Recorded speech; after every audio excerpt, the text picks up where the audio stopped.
US President Donald Trump has renewed his criticism of Harvard University, saying it should no longer receive federal funds. In a post on Truth Social, Trump labelled Harvard a joke that teaches hate and stupidity, accusing the institution of failing in its educational mission. He further stated that Harvard should no longer be considered among the world's great universities and called for its removal from any such global rankings. Imagine the money we pay Harvard. They have a $60 billion fund and we're giving them $8 billion, and we're trying to figure that out. And then they hire de Blasio, the worst mayor in the history of New York, and they hire the woman from Chicago who was a disaster, total disaster, and they pay them massive salaries, and they're supposed to be teaching you government. That's not Harvard. That's not Harvard the way it used to be. So do you have anything to say about that? The dollars you're holding back from quite a few universities that were not behaving.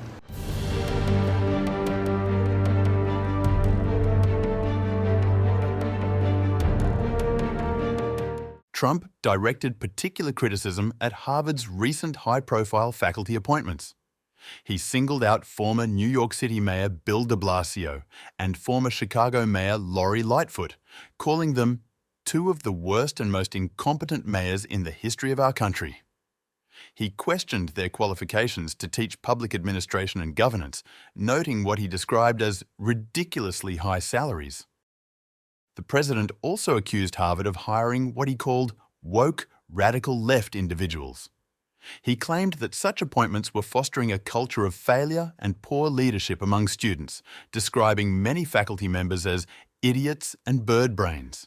Thank you, Matt, for being here, and thanks for the question. When it comes to Harvard, the president's position on this is grounded in common sense, in the basic principle that Jewish American students, or students of any faith, should not be illegally harassed and targeted on our nation's college campuses.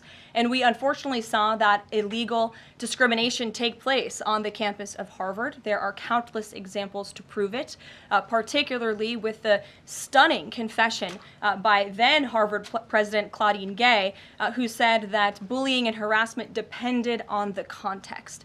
The president at that time made it clear to the American public he was not going to tolerate illegal harassment and anti-Semitism taking place in violations of federal law. So the president made it clear to Harvard, follow federal law, no longer break Title VI, which was passed by Congress to ensure no student can be discriminated against on the basis of race, and you will receive federal funding. Unfortunately, Harvard has not taken the president or the administration's demands seriously. All the president is asking, don't break federal law, and then you can have your federal funding. I think the president is also begging a good question.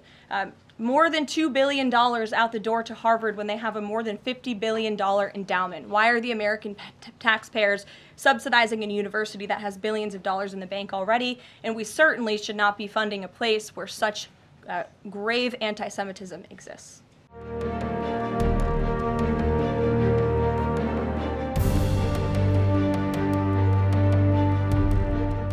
Trump also referenced the recent plagiarism scandal involving Harvard's former president, who resigned earlier this year. He criticized the university's handling of the matter, claiming she was reassigned to a teaching role instead of being dismissed outright. He described the decision as evidence of institutional weakness.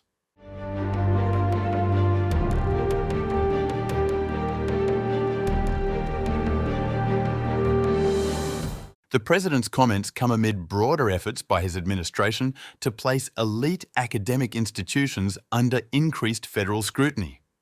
These include threats to revoke Harvard's nonprofit, tax-exempt status, and the freezing of approximately $2.2 billion in federal funding. Trump is demanding sweeping governance reforms, including changes to how Harvard admits students, hires faculty, and handles allegations of anti-Semitism and civil rights violations. This includes calls to shut down diversity, equity, and inclusion programs across campus.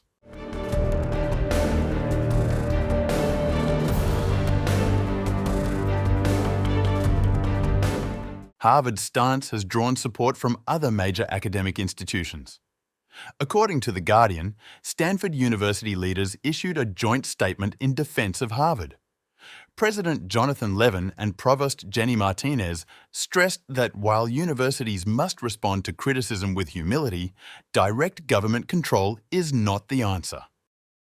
They warned that undermining institutional autonomy could destroy the nation's capacity for scientific research and harm innovation.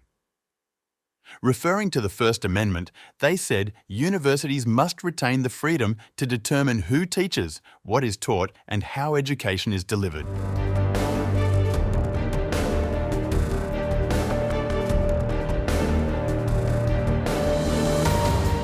Columbia University, which previously complied with Trump administration demands in order to release $400 million in frozen grants, has now reversed its position.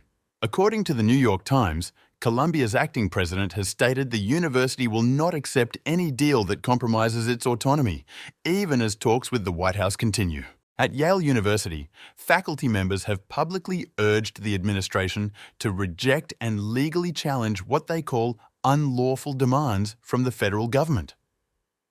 They cited the need to protect academic freedom and institutional self-governance.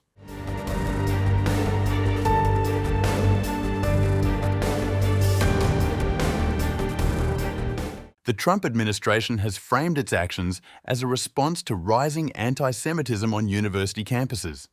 It has linked this to widespread student protests against Israel's military operations in Gaza, many of which featured pro-Palestinian slogans.